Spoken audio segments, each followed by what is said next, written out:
Halo semuanya, selamat datang di penjelasan kita kali ini. Buat Anda yang pengen banget ngoptimatin hasil peternakan dan terus belajar hal baru, Anda ada di tempat yang pas. Hari ini kita bakal ngebongkar rahasia inseminasi buatan, atau yang sering disebut IB, khususnya pada entok dan itik. Tenang aja, kita nggak bakal ngebahas ini pakai bahasa medis kedokteran hewan yang ribet kok. Kita bakal bedah ini sebagai sebuah trik peternakan yang gampang diakses, masuk akal, dan pastinya bisa langsung Anda praktekkan. Pernah nggak sih ngerasa frustrasi gara-gara tingkat penetasan telur selalu rendah? Atau mungkin Anda punya pejantan jagoan yang kualitasnya super, tapi sayangnya badannya kegedean sampai susah banget buat kawin alami? Nah, inseminasi buatan ini ibarat solusi pamungkasnya. Ini cara kita ngambil alih kendali proses biologis biar efisiensi dan hasil panen di kandang Anda bisa benar-benar maksimal. Oke, buat hari ini kita punya 5 langkah gampang. Pertama, kita bahas cara milih pejantan unggulan. Kedua, gimana teknik ngambil spermanya. Ketiga, cara ngerawat dan ngencerinnya. Keempat, proses nyuntikin ke betina. Dan yang kelima, rahasia utama biar pembuahannya benar-benar sukses. Yuk, langsung aja kita mulai. Kita masuk ke langkah pertama, memilih pejantan entok unggulan. Gime, milih pejantan itu nggak boleh asal tunjuk aja. Kita butuh jagoan yang lagi benar-benar fit dan siap tempur. Coba deh perhatiin wajahnya. Kalau warnanya merah cerah dan segar, itu tanda sirkulasi darah dan hormonnya lagi top banget. Bulunya juga wajib bersih dan mengilap. Terus perhatiin kelakuannya. Cari yang agresif, sering ngeluarin suara desisan berat, dan kepalanya suka naik turun kalau lihat betina. Nah, ini tes paling gampang. Kalau punggungnya Anda pegang dan pijit sedikit aja, dia bakal langsung nunjukin ereksi spontan. Kalau udah gitu, fix dia siap kerja. Tapi tunggu dulu, agresif aja ternyata belum cukup loh. Ada batasan umur dan berat badan yang super krusial. Umur idealnya itu sekitar 7-10 bulan. Ini ibarat masa keemasannya, di mana kualitas dan jumlah spermanya lagi banyak-banyaknya. Terus soal berat badan. Nah, ini yang sering kelewat. Kenapa kita harus banget ngehindarin pejantan yang kegemukan alias obesitas? Karena secara fisik, tumpukan lemak itu bakal nutupin area kloakanya. Lemak ini beneran jadi tembok penghalang yang bikin sperma susah banget keluar. Jadi, pastikan pejantan Anda punya postur tubuh yang atletis dengan nutrisi seimbang ya. Lanjut ke bagian kedua, teknik ekstraksi sperma pejantan. Nah, buat narik spermanya, jujur aja Anda nggak bisa ngerjain ini sendirian kalau mau hasilnya bersih. Harus ada 2 orang yang kerja bareng. Orang pertama tugasnya megangin si entok dengan kuat. Posisikan kepalanya menghadap bawah atau jepit aja di antara paha biar dia anteng. Terus orang kedua yang lakuin pijitannya. Urut bagian punggung dari depan ke arah pangkal ekor secara terus-menerus. Pas Anda ngerangsang perut bagian bawahnya, kloaka bakal otomatis kebuka. Di detik itulah, langsung tekan pangkal ekornya pakai jempol dan telunjuk buat nampung cairan kentalnya. Ingat harus benar-benar sinkron ya antara yang megang dan yang mijat. Sekarang kita masuk ke bagian ketiga, perawatan dan pengenceran sperma. Oke, tarik napas sebentar. Begitu Anda berhasil dapat cairannya, Anda sekarang lagi memegang sebuah aset biologis yang super rapuh.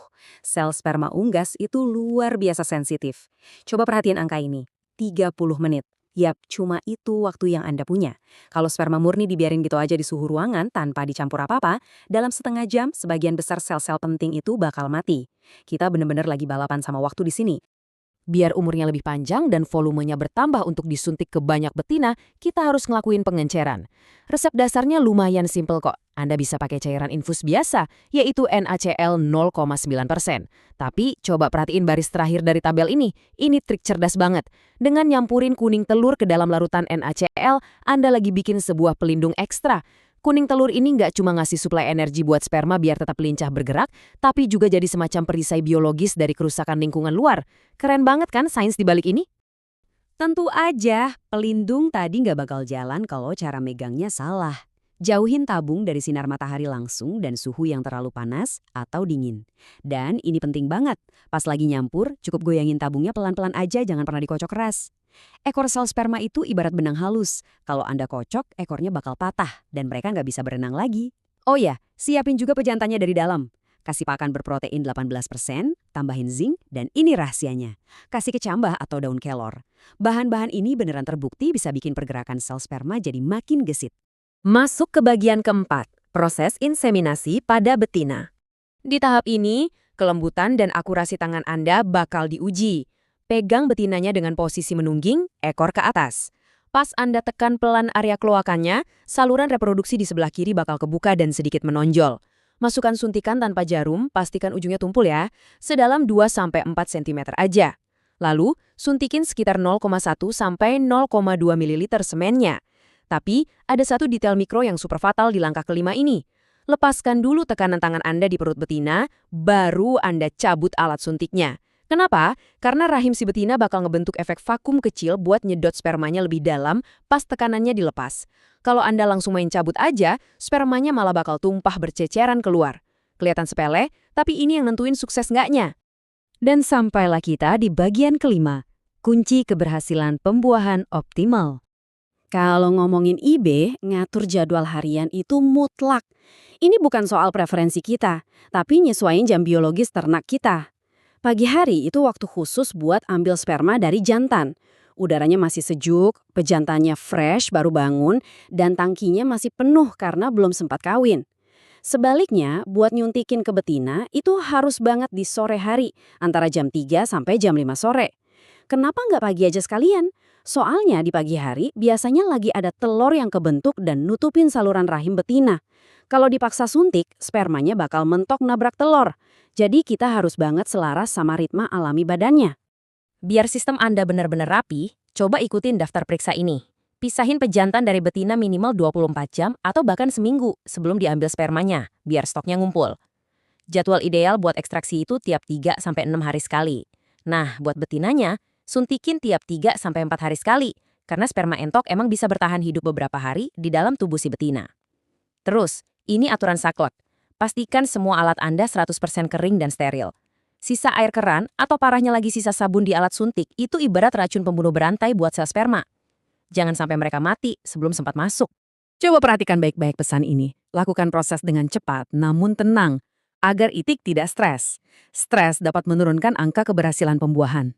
Ini benar-benar nyimpulin inti dari semua teknik yang udah kita pelajarin. Sehebat apapun racikan cairan Anda atau selihai apapun Anda nyuntik, semuanya bakal ambiar kalau ternak Anda ketakutan dan stres. Kerja harus satset, tapi tetap lembut.